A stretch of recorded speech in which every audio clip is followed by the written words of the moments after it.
በስመ አብ ወወልድ ወመንፈስ ቅዱስ አሐዱ አምላክ። ሊቃውንተ ቤተክርስቲያን፣ ካህናት አባቶች፣ ዲያቆናት፣ ወንድሞች፣ ምዕመናት አባቶች፣ እናቶች፣ እህቶች፣ ወንድሞች እንዲሁም ሕፃናት ባሰባሰብን በአምላካችን በኢየሱስ ክርስቶስ ፍጹም ሰላም በእናታችን በንጽሕት ቅድስት ድንግል ማርያም ፍጹም ሰላም እንደምን አላችሁ? ፍጥረትን ሁሉ ፈጥሮ የሚያበላ የሚያጠጣ የድንግል ማርያም ልጅ ኢየሱስ ክርስቶስ የተመሰገነ ይሁን። አምላክን በድንግልና ጸንሳ በድንግልና የወለደችልን ዘላለማዊት ድንግል እመቤታችን የተመሰገነች ትሁን። ሊቀ መላእክት የመላእክት አለቃ ቅዱስ ሩፋኤል የተመሰገነ ይሁን። ቅዱሳን መላእክት፣ ቅዱሳን አበው፣ ቅዱሳን ነቢያት፣ ቅዱሳን ሐዋርያት፣ ቅዱሳን ጻድቃን፣ ቅዱሳን ሰማዕታት እንዲሁም ቅዱሳት አንስት የተከበሩ ሴቶች ሁሉ ሳይቀሩ እግዚአብሔር አምላክ ባከበራቸው መጠን የተመሰገኑ ይሁኑ። እንደ 10 ደቂቃ ብቻ አብረን እንቆያለን፣ ሰዓት ጊዜም ስለሌለን። ለዛሬው የትምህርታችን ርዕስ የማደርገው በራእየ ዮሐንስ በምዕራፍ 12 ከቁጥር 18 ወቆመ ውእቱ አርዌ ላዕለ ሆጻ ባሕር፣ ዘንዶ በአሸዋ ላይ ቆመ። በዚህ ርዕስ መሰረታዊ ዓላማ የማደርገው ስለ ዘንዶ ዲያብሎስ መናገር ነው። ዘንዶ ዲያብሎስ በዚህ ዘመን በዓለማችን ላይ ስለነገሰ ከዘንዶ ዲያብሎስ መጠበቅ መጠንቀቅ እንዳለብን መናገር ነው። ዲያብሎስ ዘንዶ ይባላል፣ የቀደመው ባል ይባላል፣ እንዲሁ ጋኔን ይባላል። ብዙ ስም ነው ያለው። ጋኔን ይባላል። ጋኔን ማለት ጋኔል ሳይሆን ጋኔን። ጋኔን ማለት ሩቅ ውዳቂ ማለት ነው። የወደቀ ቆሻሻ ማለት ነው። ሰይጣን ይባላል። ሰይጣን ማለት ምቀኛ፣ ጠላት፣ ባላጋራ፣ ክፉ ማለት ነው እና ጌታ መላእክትን በነገድ 100 በከተማ 10 አድርጎ ፈጥሯቸው ተሰወረ። ካልፈለጉኝ አልገኝም ሲል፣ ባህሪዬ አይመረመርም አልመረመርም ሲል፣ ዓይን ተከፍቶ እይታ ላይ እንዲያርፍ መላእክትንም አዋቂዎች እንደ ሰው አዋቂዎች አድርጎ ነውና የፈጠራቸው። መላእክትንም አዋቂዎች አድርጎ ነውና የፈጠራቸው። ፈጥሯቸው ከተሰወረ በኋላ መመራመር ጀመሩ። ምክንያቱም አዋቂዎች አድርጎ ነው የፈጠራቸው። ምንት ንህነ ምንድነን እማየቴ መጻይነ፣ ከምን መጣን? በኑ ፈጠረን፣ ማን ፈጠረን? በበርስነኑ ተፈጠርና፣ በራሳችን ተፈጠርን ወሚመ እምካል ወይስ በሌላ አካል ነው እያሉ እርስ በርስ መነጋገር ጀመሩ። ዲያብሎስ የመጀመሪያ የክብር ስሙ ሳጥናኤል ይባላል። ቅሩበ እግዚአብሔር አሐዜ መንጦላይት ማለት ነው። ለእግዚአብሔር ቅርብ የሆነ የቤተ መቅደሱን መጋረጃ የሚይዝ ለዙፋኑ ቅርብ የሆነ ለእግዚአብሔር ቅርብ የሆነ ማለት ነው ስሙ ትርጓሜ። ታዲያ እንዲህ ሲነጋገሩ ዝቅ ብሎ ሲመለከታቸው ይህን ሲነጋገሩ ሰማ። ቀና ቢል ድምፅ አጣ። ሳጥናኤልም ምንድን ነው ያደረገው? በቦታ ከሌሎች አስበልጦ ነበር። በቦታ ከፍ አድርጎ ከሌሎች አስበልጦ ነበር ያስቀምጠው። በኋላ ምን አለ? ዝቅ ብሎ ሲመለከት ይህንን እንዲህ እያሉ ሲያወሩ ከምን መጣን ማን ፈጠረን ሲሉ ይሰማል። ቀና ቢል ድምፅ አጣ። በቃ እኔ የፈጠርኳችሁ ብሎ አሰበ። አስቦም አልቀረ አነ ፈጣሪሆሙ ለእሉ ፍጡራን፣ የዚህ ሁሉ ፈጣሪ እኔ አለ። እኔ የፈጠርኳችሁ አለ። ይህንን ሲል መላእክትም በቦታ ከሆነማ እኛ እስከኛ በታች ያሉትን መች ፈጠርናቸው? እርከን አለው፣ ቦታ አላቸው። 10 ከተማ ነው ያላቸው። ኤረር፣ ኢዮር፣ ራማ የሚባሉ 3 የመላእክት ከተሞች አሉ ከ7ቱ ሰማያት ውስጥ። እነዚያን ከተሞች ደግሞ በየከተማ ከፋፍሏል ጌታ። ስለዚህ በቦታ ከሆነማ ከኛ በታች ያሉትን እኛ መች ፈጠርናቸው? እንግዲህ አምላክ በአምላክነቱ ይታወቃል። በቃ ፈጥሮ ያሳየን። አንተ አምላክ ከሆንክ ፈጥረህ ያሳየን አሉት። በድፍረት እፈጥራለሁ ብሎ እጁን ወደ እሳት አስገባ። ከዚያ እሳት ይዞ አስጓጎረው፣ ጮኸ። ከዚያ ጋር ከጮኸ በኋላ ጌታ ፈወሰው፣ ቸር ስለሆነ። ከጮኸ በኋላ ግን ምን አለ? ይሄማ አፋዊ አምላክ ነው፣ የውጭ አምላክ ነው። የሚነገረውን ነው የሚያውቅ፣ የሚሰራውን የገቢሩን የሚሰራውን ነው የሚያውቅ እንጂ በልብ የታሰበውን አያውቅም። በልብ የታሰበውንማ ቢያውቅ እንዲህ ስቃጠል በምን ምክንያት እንደተቃጠል የልቤን አውቆ ይነግረኝ ነበራል። ለጌታ ግን ሁሉ የሚሰወር አይደለምና ይህን ባሰበበት ልቡ እግዚአብሔር እሳት አነደደበት። ከልቡ ውስጥ ልቡ ተቃጠለ በእሳት ማለት ነው። ጮኸ፣ ጓጎረ። ጌታ ቸር ነው። ከዚያ ፈወሰው። ልቡን አሞት ማለት ነው። ልቡን አሳመመው። ከዚያ ጌታ ቸር ነው፣ ፈወሰው። ሰይጣን ጮኸ ማለት ሳጥናኤል ጮኸ፣ ጓጎረ። ጌታ ግን ቸር ነው። ሳጥናኤል ሲጓጉር ሲጮህ በመላእክት ዓለም ሽብር ሆነ፣ ጭንቀት ሆነ። ታዲያ ጌታ ቸር ስለሆነ ፈወሰው። በኋላ ጌታ ምን አለ? ይህ ስሁት ይህ ሳች እንደ ሳተ ሳያስታቸው ሳያስክዳቸው ልድረስላቸው ብሎ እኔ ፈጠርኩ እንዳይል ሰይጣን በሌለበት በኩል ሳጥናኤል በሌለበት በኩል ጌታ በስተምስራቅ በኩል ብርሃን አፈሰሰ። እቤ አነ እግዚአብሔር ለይኩን ብርሃን፣ እኔ እግዚአብሔር ነኝ ብርሃን ይሁን ብሎ ሳጥናኤል በማያየው በኩል ብርሃንን አፈሰሰ ለመላእክት። ሳጥናኤል ባለው በኩል ቢያፈስ እኔ ፈጠርኩ ይላል፣ ውሸታም ስለሆነ። ሐሰት ወጻት መዛግብቲሃ፣ ሐሰት ከዋናዋ ከቦታዋ ተገኘች ነውና የሐሰት አባት አቡሃር ሐሰት የሚባል ሰይጣን ነው። ስለዚህ የፈጠርኩ እንዳይል ጌታ ግን ሳጥናኤል በሌለበት በኩል በስተምስራቅ በኩል ብርሃን አፈሰሰላቸው ለመላእክት። እኔ እግዚአብሔር ነኝ ብርሃን ይሁን ብሎ ተናግሮ ከዚያ የብርሃን መጽሔት ሰደደላቸው። የብርሃን መስታወት ማለት ነው። በዚያ አንድነት ሶስትነት፣ የሥላሴ አንድነት ሶስትነት ተገልጾላቸው አሐዱ አብ ቅዱስ፣ አንዱ አብ ቅዱስ ነው። አሐዱ ወልድ ቅዱስ፣ አንዱ ወልድ ቅዱስ ነው። አሐዱ ውእቱ መንፈስ ቅዱስ፣ አንዱ መንፈስ ቅዱስ ቅዱስ ነው። አንዱ አብ ቅዱስ ነው፣ አንዱ ወልድ ቅዱስ ነው፣ አንዱ መንፈስ ቅዱስ ቅዱስ ነው ብለው አመሰገኑ። ከዚያ ጌታ እንግዲህ ጨለማ ነበረና ጌታ ብርሃንን ሲያፈስ ያ ጨለማ ተገፈፈ። በዚያ በተገፈፈው ጨለማ ባደረው ጨለማ ጠቅልሎ ከኢየሩሳሌም ሰማያዊት አውርዶ በኢዮር ካሉት መላእክት ጋር ደረበው። ጌታ አወረደው።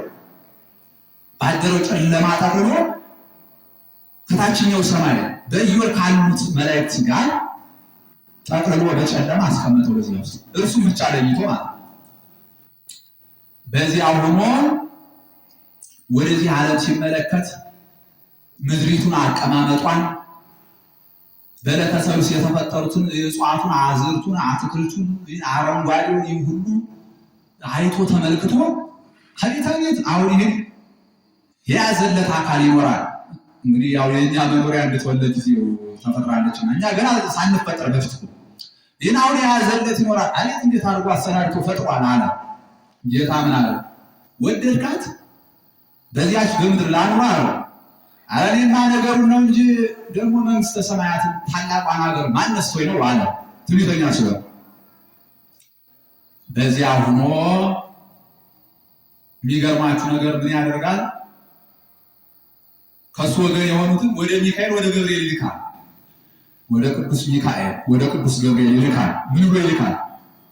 መንግስተ ሰማያት ቀላል ሀገር እንዳትመስላችሁ፣ ሰባቱ ሰማያት አይተካከሏትም።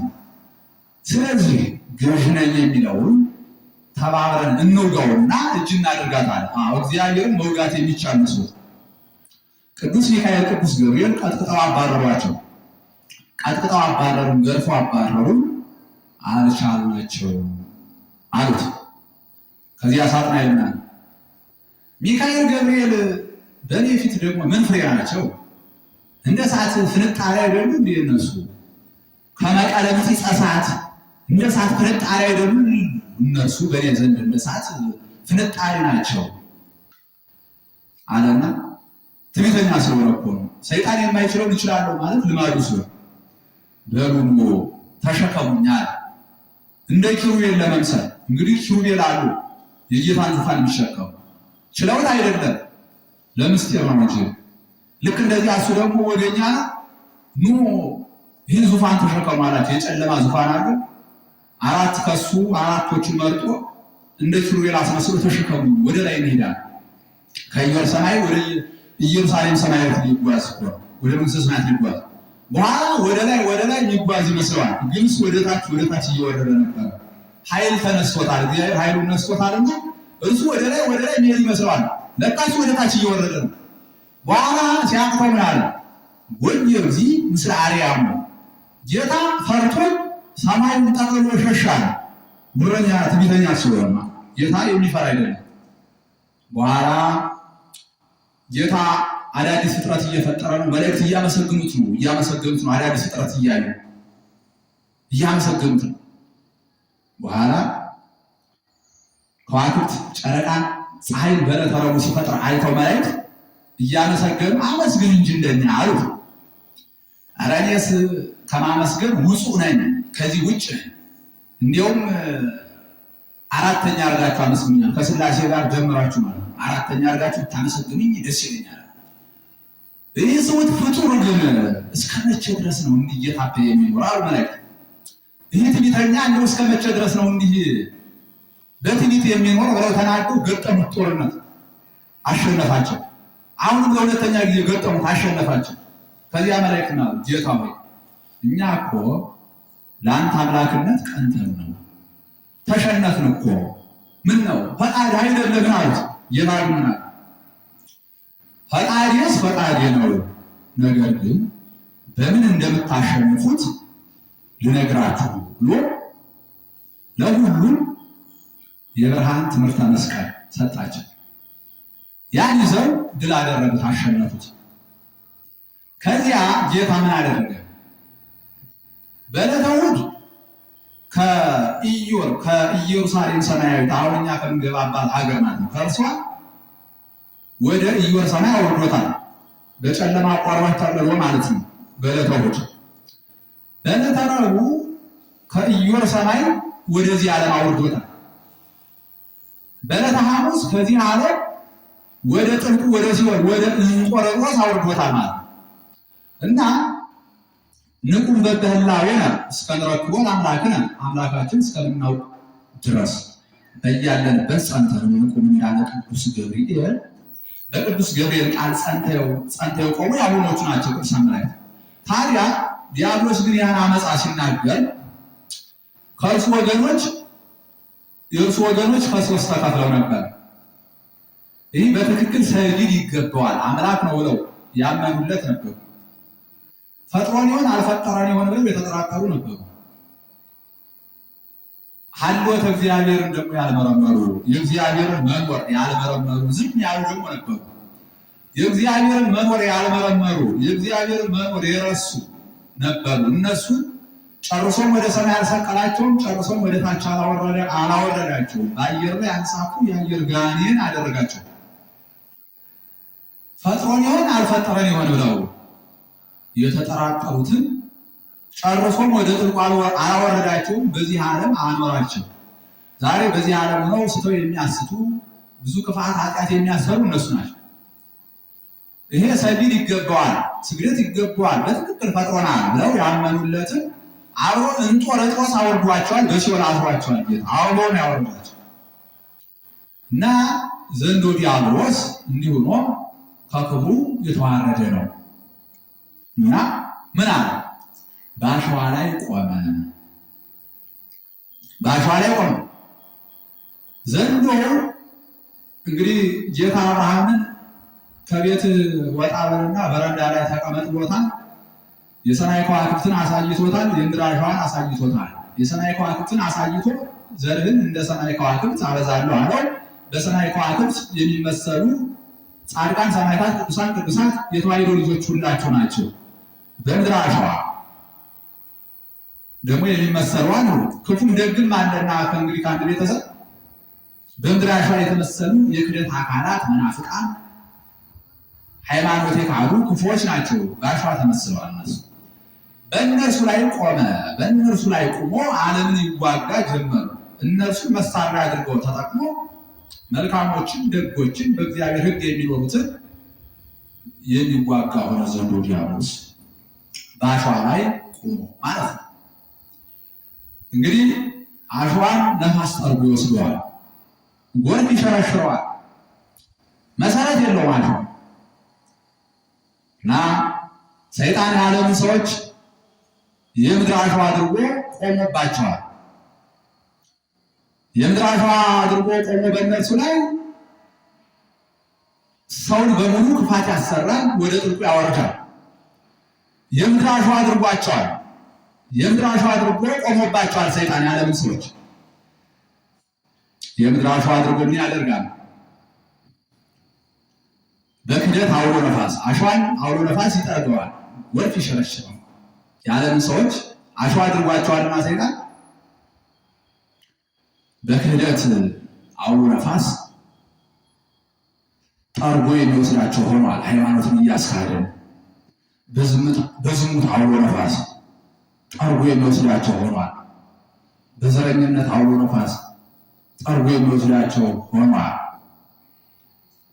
ገንዘብን በመውደድ አውሎ ነፋስ ጠርጎ የሚወስዳቸው ሆኗል። ሰይጣን ማለት ነው። ደም በማፍሰስ በመግደል በጥላቻ በዚህ ሁሉ አውሎ ነፋስ ጠርጎ የሚወስዳቸው ሆኗል። ሰውን በመግደል አውሎ ነፋስ ጠርጎ የሚወስዳቸው ሆኗል ዘንዶ ዲያብሎስ። እነማን አሸዋ አድርጎ የተጠቀመባቸው መሳሪያ አድርጎ የተጠቀመባቸው ክፉዎችን ማለት ነው። በእነርሱ ላይ ቆሞ ዓለምን እየተዋጋ ይገኛል ሰይጣን ማለት ነው። እና እንግዲህ ብዙዎቻችንን በተለይ ሰይጣን ምን እያደረገ ነው? አሸዋ አድርጎ ቆሞብናል ማለት ነው። ብዙዎቻችን ብዙ ያለን ሰዎች የአሸዋ ምንድነው? እንደነገርኳችሁ አሸዋ እንዲሁ የመንገደኞችን እግር ሁሉ ወደኋላ እየጎተተ ያዳክማል መንገድ ሲሄዱበት ማለት ነው። እና ዛሬ ብዙ ሰዎች ምን ሆነዋል? ሰዎች በሕይወታቸው ይጓዛሉ፣ የሆነ ቦታ ለመድረስ ይንቀሳቀሳሉ፣ ይራመዳሉ፣ የሕይወት ጉዞን ይቀጥላሉ። ታዲያ እግራቸውን ወደኋላ የሚስቡ ሰዎች በለውጥ አንድ እርምጃ እንዳይራመዱ የሰዎችን እጅ እግር የሚያስሩ በሰዎች ሕይወት ውስጥ ገብተው የሰዎችን ሕይወት የሚያበላሹ ሰይጣን የቆመባቸው አሸዋዎች አሉ። ብዙ ለሰዎች የሕይወት ጉዞ መሰናክል የሆኑ የሰዎችን እግር እየጎተቱ በሰዎች ሕይወት ውስጥ ሆነው የሰዎችን የሕይወት እርምጃ ወደ ኋላ እየጎተቱ እያዳከሙ የሰዎችን ሕይወት የሚያበላሹ ዘንዶ ዲያብሎስ የቆመባቸው አሸዋዎች አሉ።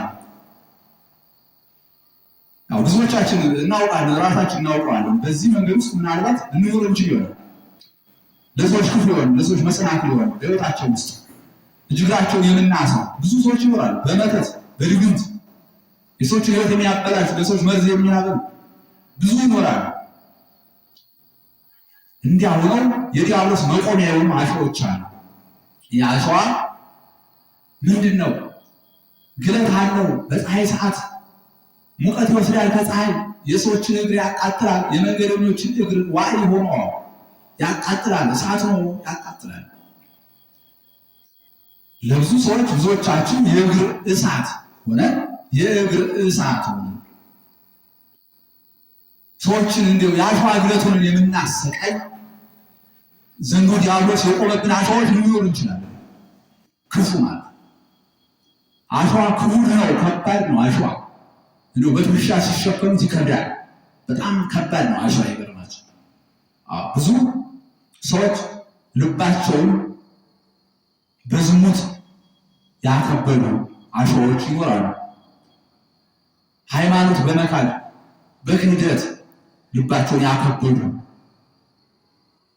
ዘንዶ ዲያብሎስ የቆሙባቸው አሸዎች ይኖራሉ። በዝሙት፣ በስካር፣ በዘረኝነት፣ በተለያዩ አይነት ክፋቶች ልባቸውን እንደ ፈርዖን ያደነደኑ ዘንዶ ዲያብሎስ የቆሙባቸው አሸዋዎች አሉ። የአሸዋ ሲቆሙበት ይንሸራተታል፣ ይደረመሳል። ሰዎችን ይጥላል እኮ ተንሸራቶ ማለት ነው። እና የትዳር አጋሮቻቸው ተማምነውባቸው በእነሱ ላይ ቆመውባቸው ሳሉ ድንገት ተንሸራተው ቃል አጥፈው የትዳር አጋሮቻቸው ሕይወት የሚያበላሹ ዘንዶ ዲያብሎስ የቆመባቸው አሸዎች አሉ። እናት አባቶቻቸው በልጆቻቸው ተማምነው እናት አባቶቻቸው ተማምነውባቸው ነገ ይረዱናል፣ ነገ ያግዙናል፣ ነገ ያሳልፉልናል ብለው ተምረው የተሻለ ቦታ ደርሰው ሰርተው ተለውጠው የተሻለ ቦታ ደርሰው ሕይወታችን ይቀይራሉ፣ ጥሩ ሕይወት ያኖሩናል ብለው ተማምነውባቸው ሳለ ተንሸራተው እናት አባቶቻቸውን የሚጥሉ ዘንዶ ዲያብሎስ የቆመባቸው አሸዎች አሉ። ሕዝብ ያገለግሉናል፣ የዓለም ሕዝብ ያገለግሉናል፣ ይጠቅሙናል ብለው የተማመኑባቸው ሰዎች የተማመኑባቸው ገዦቻቸው ተንሸራተው የሚጥሏቸው የሚጎዷቸው የዓለም ሰዎች አሉ። የዓለም ገዦች እየተንሸራተቱ ማለት አሸዋ ሆነው ዘንዶ ዲያብሎስ ቆሞባቸው ነው። እንዲህ አይነት አካላት ሀገር ይመሩናል፣ ይጠቅሙናል፣ ኃይል ጉልበት ይሆኑናል፣ ያስተዳድሩናል ብለው የዓለም ሰዎች የተማመኑባቸው ገዦቻቸው ተንሸራተው ይጥሏቸዋል፣ ይቀሯቸዋል፣ ይገሏቸዋል። ለምን? የዘንዶ ዲያብሎስ መቆሚያ የሆኑ አሸዎች ስለሆኑ። እንዲህ አይነት ብዙ አይነት አካላት እና ዛሬ በዓለም ላይ አሸዋ ብቻ ነው የሞላ። ዘንዶ ዲያብሎስ ደግሞ የሚቆሙ ምን ላይ ነው? አሸዋ ላይ ነው። ወንዝ ሲሞላ በዳርና በዳር ጥቂት አሸዋ ይታያል። ዘንዶ በፍጻሜ ዘመን ዘንዶ በጥቂት ሰዎች ነግሶ ይታይ ነበር። ውሃ ሲጎል በዳርና በዳር ይፈሳል፣ በመሃል ብዙ አሸዋ ይታያል። በፍጻሜ ዘመን ዘንዶ በብዙ ሰዎች ላይ ነግሶ ይታያል። በዚህ ዘመን በብዙ ሰዎች ላይ ውሃ ሲጎል በዳርና በዳር ብዙ አሸዋ ሞልቶ ይታያል። በፍጻሜ ዘመን በዚህ በመጨረሻው ዘመን ዘንዶ ዲያብሎስ በብዙ ሰዎች ላይ ነግሶ ይታያል። በብዙ ሰዎች ላይ ነግሷል። ማን? ዘንዶ ዲያብሎስ።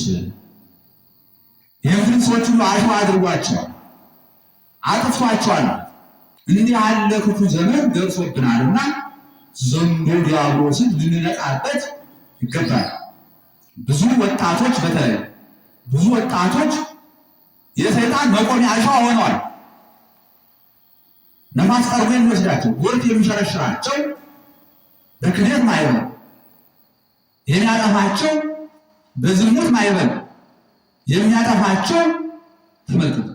በዘረኝነት ማዕበል፣ በሴሰኝነት፣ በስካር ማዕበል ሲጋራ እያጤሱ እየሰከሩ በብዙ አይነት ርኩሰት ውስጥ እያለፉ የዘንዶ ዲያብሎስ መቆሚያ አሸዋ ሆነው እየጠፉ ያሉ ብዙ ወጣቶች አሉ። ዝሙት ያስወድዳቸዋል፣ እንዲዳሩ ያደርጋል፣ እንዲሰሩ ያደርጋል፣ እንዲጨፍሩ እንዲዘፍኑ ያደርጋል፣ ዳንኪራ እንዲረጡ ያደርጋል። በተለይ አሁን ልክ በአየር ላይ እንደቀሩት ጋኔን ማለት በአሁኑ ሰዓት ወጣቱ በጠቅላላ ሀልወተ እግዚአብሔርን ረስቷል። የእግዚአብሔር መኖር ካለመኖር ወደ መኖር አምጥቶ መፍጠሩን እያበላ እያጠጣ ማኖሩን የእግዚአብሔር ውለታውን የዓለም ሰዎች ረስተው ሀልወተ እግዚአብሔርን ረስተው በዝሙት የሚኖሩ ሆነዋል። እግዚአብሔርን ረስተው ገንዘብን በመውደድ የሚኖሩ ሆነዋል። እግዚአብሔርን ረስተው ገንዘብን መውደድ የኃጢአት ስራ ነው። በዚህ የሚኖሩ ሆነዋል። ሃይማኖት በመካድ የሚኖሩ የሚክዱ የሚያስክዱ ሆነዋል። ሀልወት እግዚአብሔር ረስተው በዘረኝነት ደም በማፍሰስ በመግደል በመዝረፍ በመቀማት በእንዲህ ያለው በረከሰ ሕይወት ውስጥ በመስከር በዝሙት ሕይወት ውስጥ በእንዲህ ያለው ቆሻሻ ሕይወት ውስጥ የሚኖሩ ሆነዋል የዓለም ሰዎች። ለምንድን ነው እንደ አባታቸው እንደ ሰይጣን ምን ሆነዋል ማለት ነው? ሀልወት እግዚአብሔር ረስተዋል። የእግዚአብሔር መኖር ረስተዋል። ጭራሽ ትዝ አይላቸው። እግዚአብሔርን እኮ ትዝ እንዲላቸው ባይሏቸው ቢስሉት እግዚአብሔር ሁል ጊዜ እኮ ያስታውሱት ክፋት አይሰሩም ነበር ያሉ ሰዎች። ግን ሀልወት እግዚአብሔር ረስተዋል። እንዲህ ያለ ጉድ መጥቶ የዓለም ሰዎች ምን ሆነዋል ማለት ነው? የሰይጣን መቆሚያ አሸዋዎች ሆነዋል። ዘንዶ በአሸዋ ላይ ቆመ ተብሎ ነው የተነገረ እና ዘንዶ ዲያብሎስ የሚውጠውን ፈልጎ እንደሚያገሳ አንበሳ በዙሪያችሁ ይዞራልና ተጠንቀቁ። አንበሳ ከመንደር መጥቶ ከብት ይሰብራል፣ በውሻ በጋሻ ብለው ያባርሩታል። ከዚያ በኋላ አጥሩን አጥረው አጉረውን አጉረው ይሄዳሉ። የከብቶቹ ተመልሶ ይመጣል። በቀኝ በግራ አረፋውን እያዝረከረከ የአንበሳ አረፋ ነፍስን ከስጋ የሚለይ ያህል ነው። ቆሻሻ ነው፣ መጥፎ ነው፣ ሽታው ነው። መሃሉን ክፍት ያደርገዋል። በቀኝ በግራ አዝረክርኮ ራቅ ብሎ ይጮሃል። ከዚያ ከብቶቹ ፈንድተው ዘለው አጥሩን ሰብረው አጉራውን ሰብረው ዘለው አጥሩን ዘለው አጉራውን ሰብረው ይወጣሉ። በቀኝ በግራ እንዳይሉ ያቆሻሻ አረፋ አለ። ወዲያ ወዲያ አሰኘው። ቀጥ ብለው ያንን መንገድ ይዞ ወደፊት ነው የሚሮጡ። ይጮሃል። አንበሳ ከሩቅ ሲጮህ ከቅርብ ይሮጣል። ከቅርብ የጮኸ ይመስላል። ከሩቅ ሲጮህ ከቅርብ የጮኸ ይመስላል። በመጀመሪያ አስደንግጧቸዋል። ደግሞ ሲጮህ አሁንም መጥቶ ከበረቱ የደረሰ ይመስላል። ስለዚህ ደንግጠው አጥሩን እየዘለሉ አጉረውን እየሰበሩ ይሮጣሉ። ቀኝ ግራ የማይሉ ቀጥ ብለው ይሮጣሉ። እየጮህ በራሱ አቅርቦ ከፊቱ አድርሶ እየሰበረ ገሎ ይጨርሳቸው። አንበሳ ከመንደር መጥቶ ከብት እንደመስለው ዲያብሎስ ገነት ድረስ ደርሶ አዳምና ሔዋን ማሳቱ ነው። በውሻ በጋሻ ብለው እንዲያባርሩት አካላዊ ቃል ወልድ ዋሕድ የድንግል ማርያም ኢየሱስ ክርስቶስ ከሰማየ ሰማያት ወርዶ ከእናቱ መብርሃን ተወልዶ ለዓለም ሁሉ ቤዛ ሆኖ ዓለም ማዳን ነው።